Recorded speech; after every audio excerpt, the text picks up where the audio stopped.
mwananchi. Well, Albert Karakacha there speaking. He is the chair of the Matatu Owners Association, and he joins me now in studio. Karibu sana. Thanks for joining us. It is, of course, understood, Albert, that higher fuel prices do have a knock-on effect to various sectors countrywide. But as it is, Kenyans are grappling with the high cost of living. And this increase in fares in public transport countrywide is going to have a negative impact on the lives of Kenyans. Is there no way that they could have been cushioned by this increase? Okay, to us, we are businessmen, and we believe that wherever there is a hike on fuel, we'll have to increase the fare because we have to pass the expenses to the consumer. And we are urging the government to sit down with us and see how we can come up with a solution to help the common mwananchi. So are you saying that there was no way that you could have avoided an increase in transport fares? To us, what we are saying, going forward, the government should consult before they do any increase on fuel, because mostly it's going to impact negatively on the common mwananchi. And going forward, I think we are trying to see how to consult the government so that we are able to see how we will work very closely. If you go deeper, the government has given subsidy to the agriculture sector. And we believe that if they can sit down with us, we can come up with a way, because it's not all about the fuel. We have the loans have gone up, the interest rates have gone up for the loans. If you go, the spare parts have gone up, the tires which we are using, they've gone up. So when the fuel goes up, all those things goes up, and then at the end of the day, the matatu person is remain alone, and we can't be able to move on. Okay, I'll come to one of your points in just a moment, but let's just bring up the change in fuel prices at the moment. The first slide coming up on your screen is the prices for super diesel and kerosene from the 15th of September 2022 to the 14th of October 2022.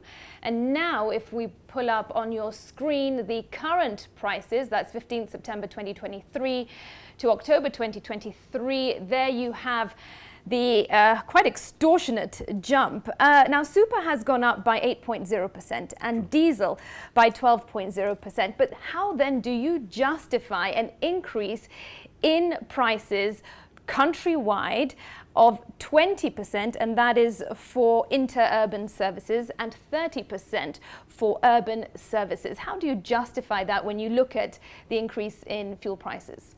Okay, how we justify it, we have consulted widely with our membership. And if you go deeper, a 14-seater, we've been consuming around 9,000. Now when it comes to the increase, that is another 2,000 coming up on it.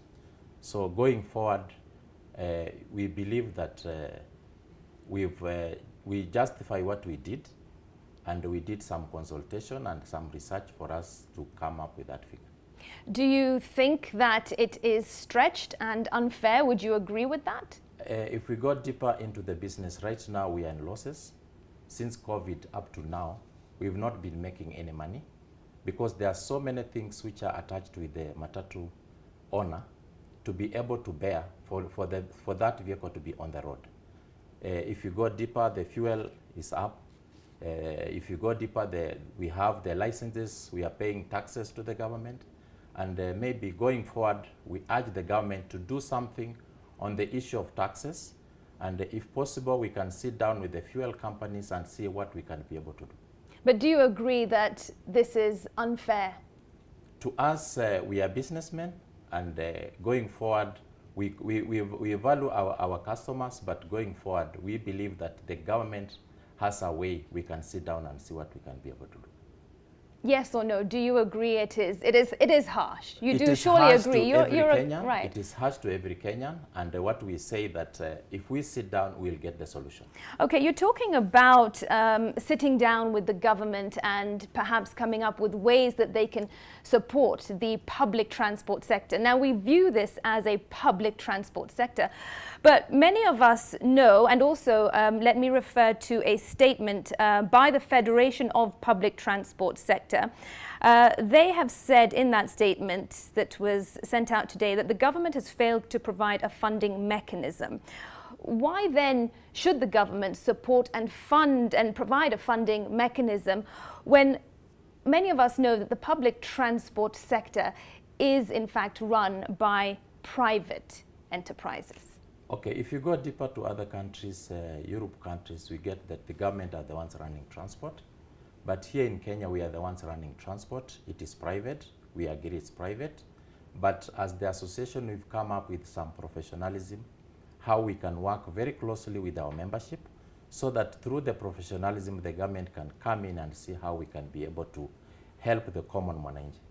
And what are some of the solutions that you would put forward to the government? What would you want to see? Okay, for us, the government need to sit down with us.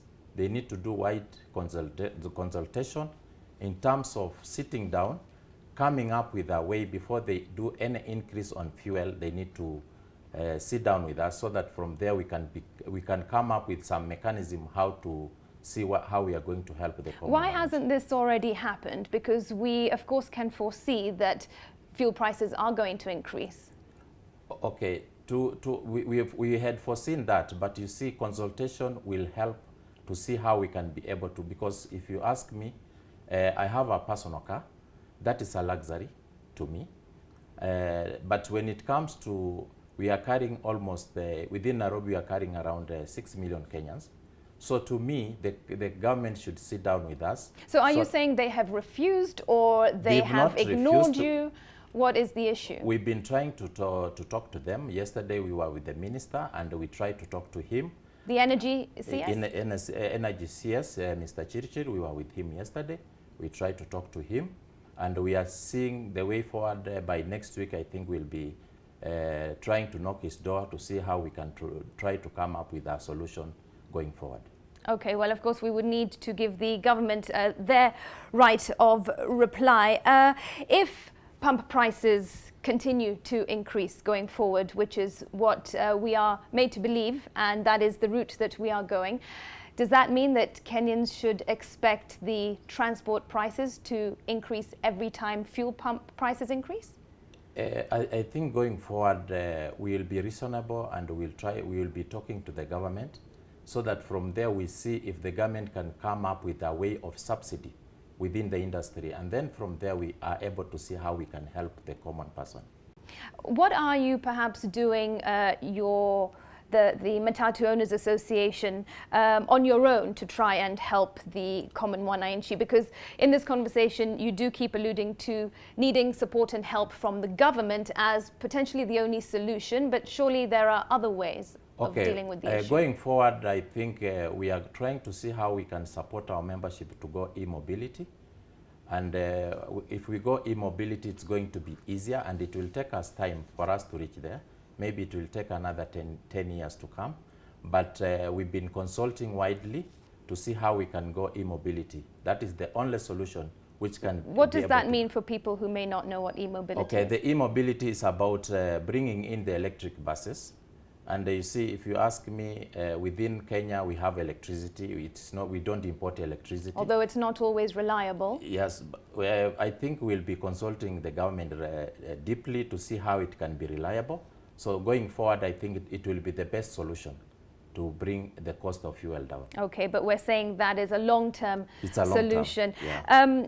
Of course, many might argue that the Matatu Owners Association is quick to increase prices when fuel prices do go up. Can you commit to Kenyans that if prices are ever revised downwards, the association and the federation will also revise transport costs downwards in line with the fuel prices? To us, we are ready to revise the price, and because when things goes up in this country, you will get that when you go to spares, it will still be static. When we go to the issue of tires and even the loans, but we are ready to go down to support the common mwananchi if everything will be able to go down.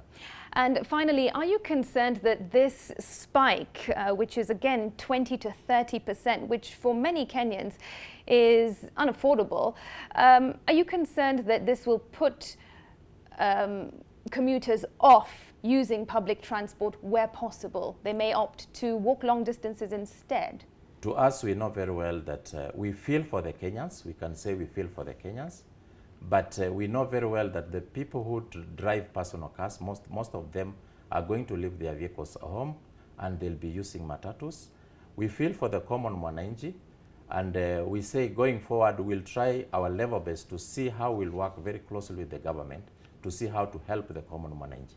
All right, well, that is a matter of waiting and seeing, and something that we will keep our eyes on. Thank you so much for joining us. With me in studio, Albert Karakacha, the Matatu Owners Association Chair. All right, at this point, we've got to take a break during this broadcast of NTV Weekend Edition. Do stay with us. As always, there is plenty more on the other side.